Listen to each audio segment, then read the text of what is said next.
Clarice Lispector nasceu longe do Brasil, mas parece ter nascido, sobretudo, dentro de si mesma. Veio ao mundo em 10 de dezembro de 1920, na Ucrânia, em uma família judia que fugia das violências e perseguições que assolavam a Europa do pós-guerra. Ainda bebê, atravessou o oceano nos braços da família e chegou ao Brasil, país que se tornaria não apenas a sua pátria, mas também o território sensível da sua literatura. Primeiro ela viveu em Maceió e depois em Recife, cidade que marcou profundamente a sua infância, a sua memória e a forma de olhar o mundo. A infância de Clarice não foi simples. A família enfrentava dificuldades financeiras e a sua mãe, gravemente doente, exigia cuidados constantes. Essa convivência precoce com a fragilidade da vida, com o silêncio da dor e com a sensação de deslocamento marcou profundamente a sua sensibilidade. Desde pequena, Clarice já demonstrava uma percepção diferente das coisas. Observava mais do que falava, sentia mais do que explicava.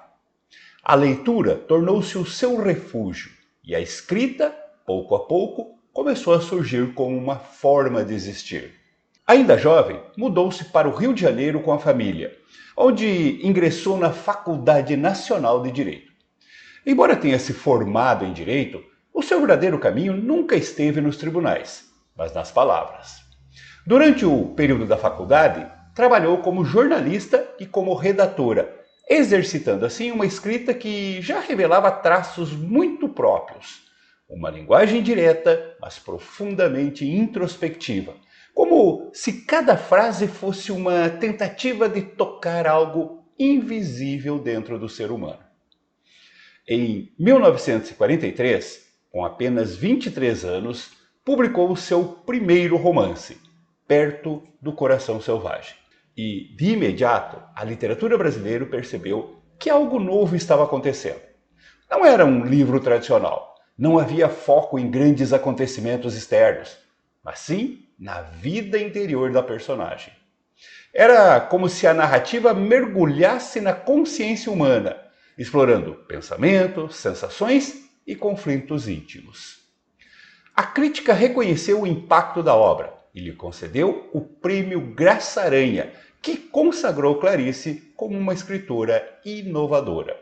Uma escritora capaz de romper com os padrões narrativos da época. Nesse mesmo período, casou-se com o diplomata Maury Gurgel Valente, iniciando uma longa fase da vida no exterior. Morou na Itália, na Suíça, na Inglaterra e nos Estados Unidos. A vida diplomática parecia elegante por fora, mas por dentro era marcada por solidão, silêncio e sensação de não pertencimento. Esse deslocamento existencial, vivido em terras estrangeiras, atravessa a sua obra de maneira profunda, pois as suas personagens frequentemente se sentem estranhas ao mundo, como se estivessem sempre à procura de si mesmas. Mesmo longe do Brasil, Clarice nunca deixou de escrever. Publicou romances, contos e textos que ampliavam a sua investigação sobre a existência humana. Obras como O Lustre e A Cidade Sitiada já demonstravam a sua preocupação central.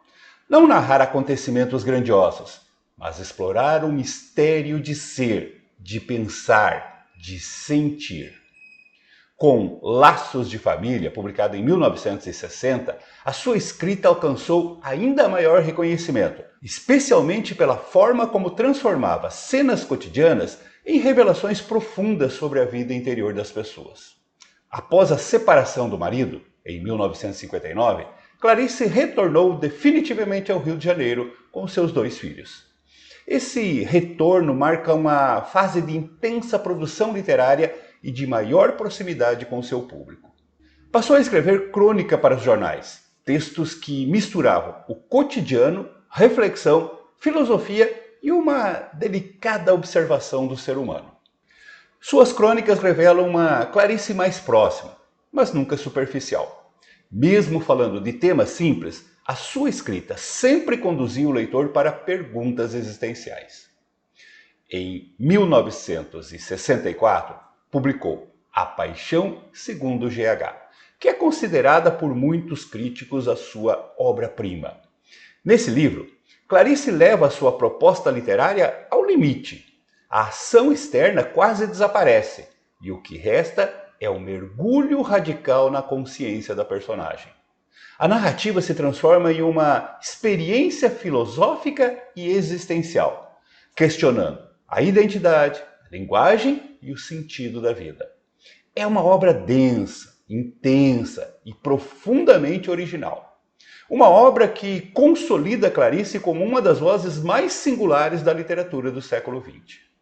Em 1966, a sua vida foi marcada por um episódio traumático.